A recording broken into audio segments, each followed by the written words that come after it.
اعتصام للمرة الثانية خلال هذا الشهر يقوم به منتسبو الدوائر الصحية من الكادر الوسطي، إذ لم يلقى اعتصامهم الأول استجابة من الجهات المعنية بشأن شمولهم بمخصصات الخطورة التي منحت للأطباء والصيادلة، وعدم تعديل سلم رواتبهم، على الرغم من أنهم يتعرضون للمخاطر بحكم مهنتهم ومعايشتهم اليومية لأنواع الأمراض.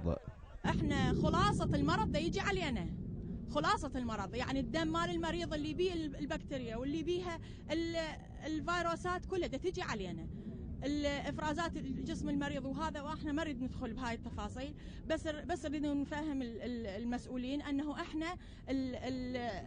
الأكثر عرضة للإصابة. أنا عندي 30 سنة بالصحة، مو بس عني وعن زملائي، الراتب 200,000 دينار، إحنا 24 ساعة الخدمات دا نشتغل، نشيل أنقاذ، نشيل زبال، نشيل يعني متعرضين للخطورة، كل شو ماكو إلنا ليش.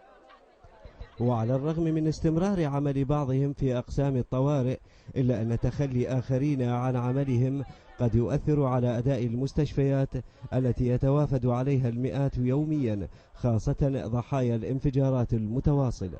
نعتذر من هذه القناة لجميع المرضى اللي حاليا ما قدرنا نخدمهم اليوم، ونتأسف تأسف يعني كلش كبير، لكن سببه مو احنا، السبب هو وزارة الصحة والإدارة مالته، واعتقد بصورة غير مباشرة هم الأطباء.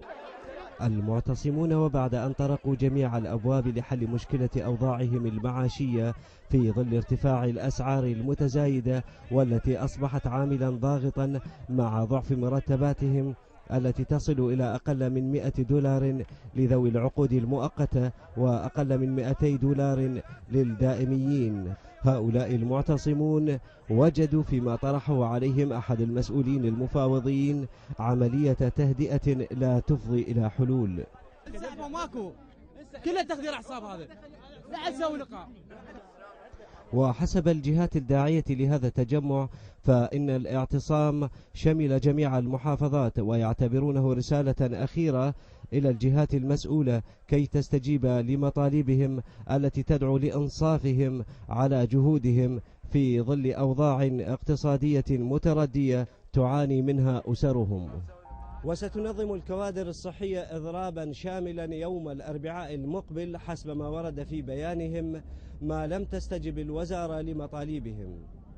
وبين قرار الوزارة وهذه المطالب سيكون المريض أكثر المتضررين.